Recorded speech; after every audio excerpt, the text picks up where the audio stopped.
बोले शंकर भगवान की जय। 22वां अध्याय श्रावण मास में किए जाने वाले संकष्ट हरण व्रत का विधान।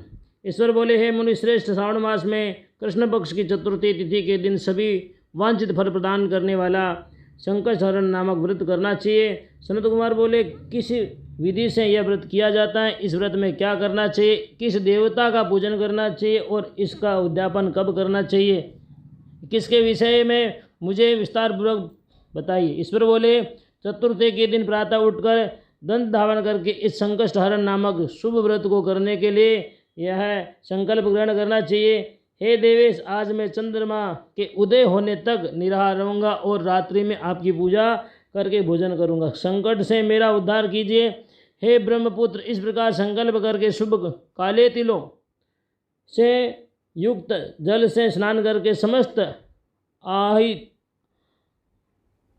कृत्य संपन्न करने के अनंतर गणपति की पूजा करनी चाहिए। बुद्धिमान को चाहिए कि 3 मासे अथवा उसके आधे 1.5 मासे परिमाण अथवा तृतीय अंश 1 मासे स्वर्ण से अथवा अपनी शक्ति के अनुसार स्वर्ण की प्रतिमा बनाए। स्वर्ण के अभाव में चांदी अथवा तांबे की ही प्रतिमा सुखपूर्वक बनाए। यदि निर्धन हो तो वह मिट्टी की ही शुभ प्रतिमा बना ले, किंतु इसमें वित्त साठ्य न करें, क्योंकि वित्त साठ्य करने पर कार्य नष्ट हो जाता है। रम्य अष्टदल कमल पर वध से पूर्ण तथा वस्त्र युक्त कलश स्थापित करें और उसके ऊपर पूर्ण बात रख उसमें वैदिक तांत्रिक मंत्रों द्वारा 16 उपचारों से देवताओं की पूजा करें। हे विप्र, तिलयुक्त 10 उत्तम मोदक बनाएं। उनमें से 5 मोदक देवता के समक्ष निवेदित करें और 5 मोदक ब्राह्मण को प्रदान करें। भक्ति भाव से उस विप्र की देवता की भांति पूजा करें और यथाशक्ति दक्षिणा देकर यह प्रार्थना करें, हे विप्रवर्य, आपको नमस्कार। हे देव, मैं आपको फल तथा दक्षिणा में युक्त 5 मोदक प्रदान करता हूँ। हे द्विज श्रेष्ठ, मेरी विपत्ति को दूर करने के लिए इसे ग्रहण कीजिए। हे विप्र रूप गणेश्वर, मेरे द्वारा जो भी न्यून अधिक अथवा द्रव्य होम कृत्य किया गया हो वह सब पूर्णता को प्राप्त हो। इसके बाद स्वादिष्ट अन्न से ब्राह्मणों को प्रसन्नतापूर्वक भोजन कराएं। तत्पश्चात चंद्रमा को अर्घ्य प्रदान करें। उसका मंत्र प्रारंभ से सुनिए। हे क्षीर सागर में प्रादुर्भूत, हे सुधारूप, हे निशाकर, हे गणेश की प्रीति को बढ़ाने वाले, मेरे द्वारा दिए गए अर्घ्य को ग्रहण कीजिए।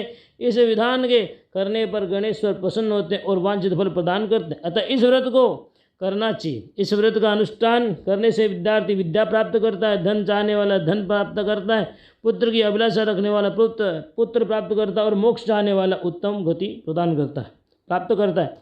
कार्य की सिद्धि चाहने वाले का कार्य सिद्ध हो जाता है और रोगी रोग से मुक्त हो जाता है। विपत्ति में पड़े हुए व्याकुल चित्त वाले, चिंता में ग्रस्त मन वाले तथा जिन्हें अपने स्वजनों का वियोग हो गया हो, उस मनुष्यों का दुख दूर हो जाता है। यह व्रत मनुष्यों के सभी कष्टों का निवारण करने वाला, उन्हें सभी अभिष्ट प्रदान करने वाला, पुत्र पौत्र आदि देने वाला तथा सभी प्रकार की संपत्ति की प्राप्ति कराने वाला है। हे सनत कुमार, अब मैं पूजन तथा जप के मंत्र को आपसे कहता हूँ। प्रणव के पश्चात नमः शब्द लगाकर बाद में हिरंब मदमोदित तथा संकष्टस्य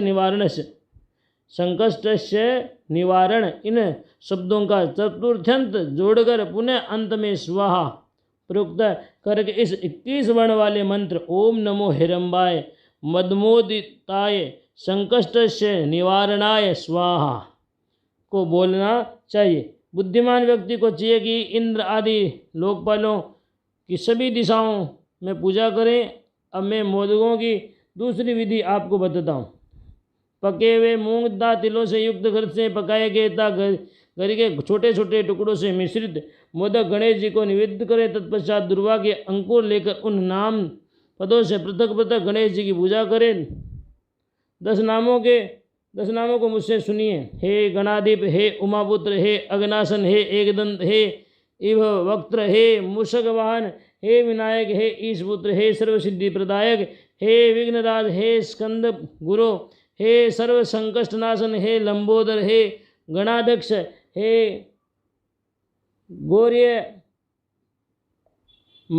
मलसंभव, हे धूमकेतु, हे भालचंद्र, हे सिंदूरासुर मर्दन, हे विद्यानिधान, हे विकट, हे सूर्पगण, आपको नमस्कार। इस प्रकार इन 21 नामों से गणेश जी की पूजा करें। तदनंतर भक्ति से नम्र होकर प्रसन्न बुद्धि से गणेश देवता से इस प्रकार प्रार्थना करे, हे विघ्नराज आपको नमस्कार, हे उमापुत्र, हे अग्नासन, जिस उद्देश्य से मैंने यथाशक्ति आज आपका पूजन किया उससे प्रसन्न होकर शीघ्र ही मेरे हृदय स्थित मनोरथों को पूर्ण कीजिए। हे प्रभु मेरे समक्ष उपस्थित विविध प्रकार के समस्त विघ्नों का नाश कीजिए। हे मैं यहाँ सभी कार्य आपकी ही कृपा से करता हूँ। मेरे शत्रुओं की बुद्धि का नाश कीजिए तथा मित्रों की उन्नति कीजिए। इसके बाद 108 आहुति देकर होम करें। तत्पश्चात व्रत की संपूर्णता के लिए मोदकों का वायन प्रदान करें। उस समय यह कि गणेश जी की प्रसन्नता के लिए मैं 7 लड्डुओं तथा 7 मोदकों का वायन फल सहित ब्राह्मणों को प्रदान करता हूँ। तदनंतर हे सत्तम पुण्यदायिनी कथा सुनकर इस मंत्र के द्वारा 5 बार प्रयत्नपूर्वक चंद्रमा को अर्घ्य प्रदान करें। क्षीरोदान संभूतम अत्रिगोत्र समुद्भव गृहाणार्घ्य मया दत्तम रोहिण्या सहित सशिन। क्षीर सागर से उत्पन्न तथा अत्रि गोत्र में उत्पन्न हे चंद्र रोहिणी सहित आप मेरे द्वारा प्रदत्त अर्घ्य को स्वीकार कीजिए। तत्पश्चात अपने अपराध के लिए देवता से क्षमा प्रार्थना करें और अपने सामर्थ्य के अनुसार ब्राह्मणों को भोजन कराएं तथा ब्राह्मणों को जो अर्पित किया हो उसके अवशिष्ट भोजन के स्वयं ग्रहण करें। मौन होकर 7 ग्रास ग्रहण करें और यदि अशक्त हो तो इच्छानुसार भोजन करें। इसी प्रकार 3 मास अथवा 4 मास तक विधानपूर्वक इस व्रत को करें। तत्पश्चात बुद्धिमान को चाहिए कि 5वें महीने में उद्यापन करें। उद्यापन के लिए बुद्धिमान को अपने सामर्थ्य के अनुसार स्वर्णमयी गणेश जी की प्रतिमा बनानी चाहिए। तत्पश्चात उस भक्ति संपन्न मनुष्य को पूर्वोक्त विधान से चंदन, सुगंधित द्रव्य तथा अनेक प्रकार के सुंदर पुष्पों से पूजा करनी चाहिए और एकाग्र चित्त होकर नारिकेल फल से अर्घ्य प्रदान करना चाहिए।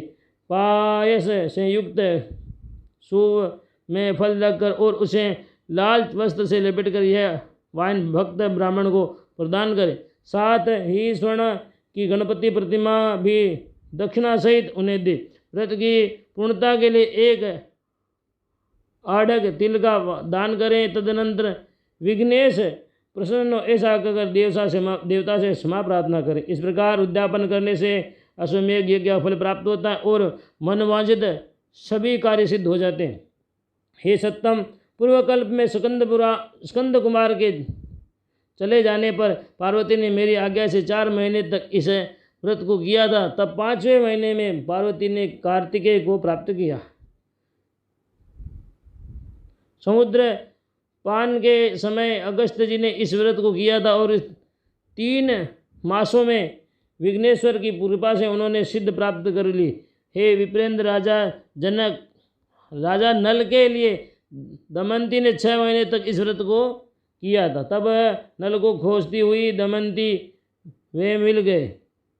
जब चित्रलेखा अनिरुद्ध को बाणासुर के नगर में ले गई थी तब वह कहाँ गया और उसे कौन ले गया यह सोचकर प्रद्युम्न व्याकुल हो गए। उस समय प्रद्युम्न को पुत्र शोक से पीड़ित देखकर रुक्मणी ने प्रेमपूर्वक उसे कहा, हे पुत्र मैंने जो व्रत अपने घर में किया था उसे बताऊंगी, तुम ध्यानपूर्वक सुनो। बहुत समय पहले जब राक्षस तुम्हें उठा ले गया था तब तुम्हारे योगजन्य दुख के कारण मेरा हृदय विदीर्ण हो गया था। मैं सोचती थी कि मैं अपने पुत्र का अति सुंदर मुख कब देखूंगी। उस समय अन्य स्त्रियों पुत्रों को देखकर मेरा हृदय विदीर्ण हो जाता था कि कहीं अवस्था साम्य से यह मेरा ही पुत्र तो नहीं। इसी चिंता में व्याकुल हुई मेरे अनेक वर्ष व्यतीत हो गए। तब देवयोग से लोमस मुनि मेरे घर आ गए। उन्होंने सभी चिंताओं की दूर करने वाला संकष्ट चतुर्थी का व्रत मुझे विधिपूर्वक बताया और मैंने 4 महीने तक इसे किया। उसी के प्रभाव से तुम संबासुर के युद्ध में मारकर आ गए थे। अतः हे पुत्र इस व्रत की विधि जान करके तुम भी इसे करो, उससे तुम्हें अपने पुत्र का पता चल जाएगा। हे प्रद्युम्न ने यह व्रत करके गणेश जी को प्रसन्न किया। तब नारद जी से उन्होंने सुना कि अनिरुद्ध बाणासुर के नगर में, उसके बाद बाणासुर के नगर से जाकर उससे अत्यंत भीषण युद्ध करके और संग्राम में शिव सहित बाणासुर को जीत कर पुत्र वधु सहित अनिरुद्ध को प्रद्युम्न घर ले आए। हे उन्हें इस प्रकार अन्य देवताओं तथा असुरों ने भी विघ्नेश का प्रसन्नता के लिए यह व्रत किया था। हे सनत कुमार इस व्रत के समान सभी सिद्धियां देने वाला इस लोक में कोई भी व्रत तप दान और तीर्थ नहीं।